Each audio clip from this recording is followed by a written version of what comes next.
Solid state, class 12th chemistry, NCERT solution in text question. Question number 7. Solid A is a very hard electrical insulator in solid as well as in molten state. एक solid A है जो कि बहुत ही hard electrical insulator है solid और मेल्टन state दोनों में, और मेल्ट होता है बहुत ही हाई टेम्परेचर पे। तो ये कौन से तरीके का सॉलिड होगा, ये आपसे क्वेश्चन पूछ रहा है।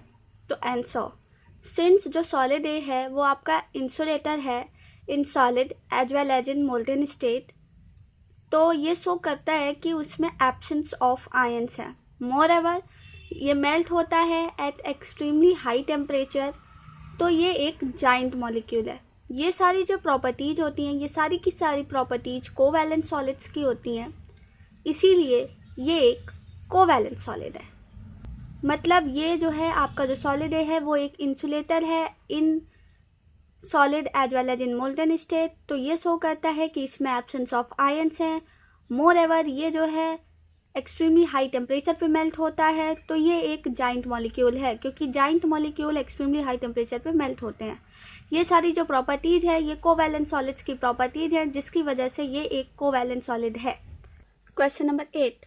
Ionic solids conduct electricity in molten state but not in solid state. Explain. Ionic solid conduct करता है इलेक्ट्रिसिटी इन मोल्टन स्टेट पर सॉलिड स्टेट में नहीं कंडक्ट करता, क्यों? एक्सप्लेन करो। In ionic solids electrical conductivity is due to movement of ions. Ionic solid में जो आपकी इलेक्ट्रिकल कंडक्टिविटी होती है वो होती है मूवमेंट ऑफ आयंस की वजह से। In solid states ions can not move and are held together by electrostatic forces of attraction.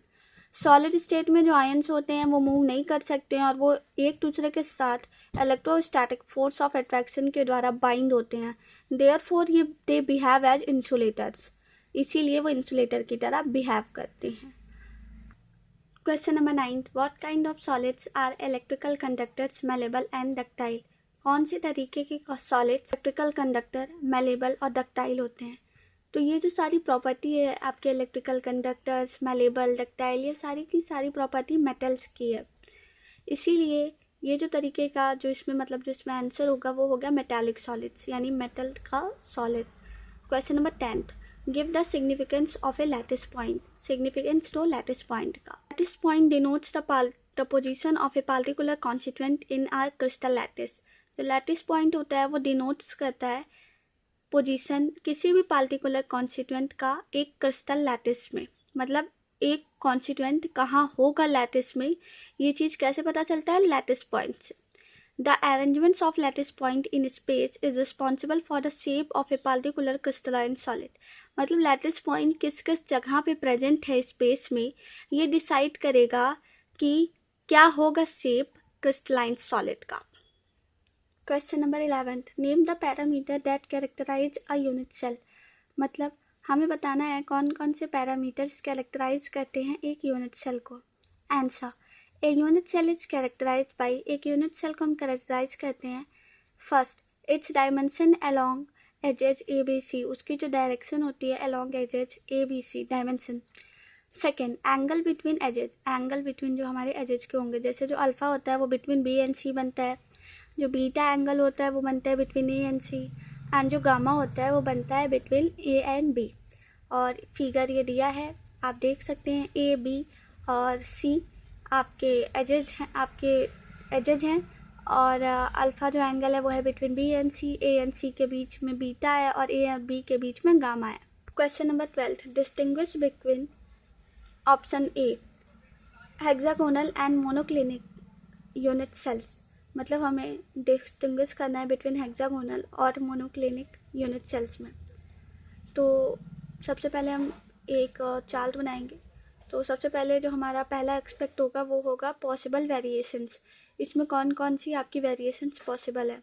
तो हेक्सागोनल आपका प्रिमिटिव हो सकता है और मोनोक्लिनिक आपका प्रिमिटिव और एनसेंटर दोनों हो सकता है। एक्सियल एंगल्स हेक्सागोनल में होगा alpha is equal to beta is equal to 90 degree और gamma is equal to 120 degree.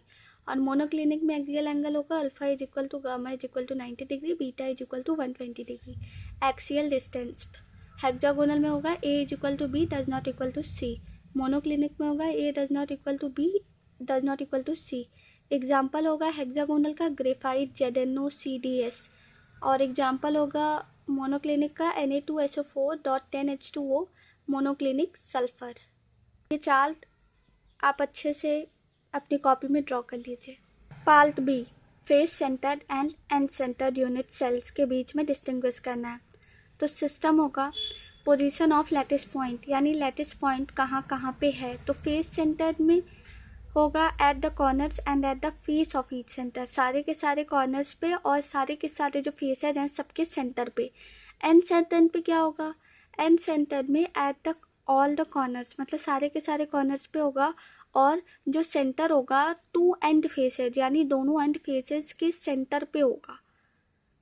और सेकेंड होगा number of atoms per unit cell, मतलब कितने नंबर ऑफ एटम्स है पर यूनिट सेल। तो फेस सेंटर में 8 × 1/8 + 6 × 1/2, तो 1 + 3 = 2 = 4। और आपका एंड सेंटर में होगा 8 × 1/8 + 2 × 1/2 = 2।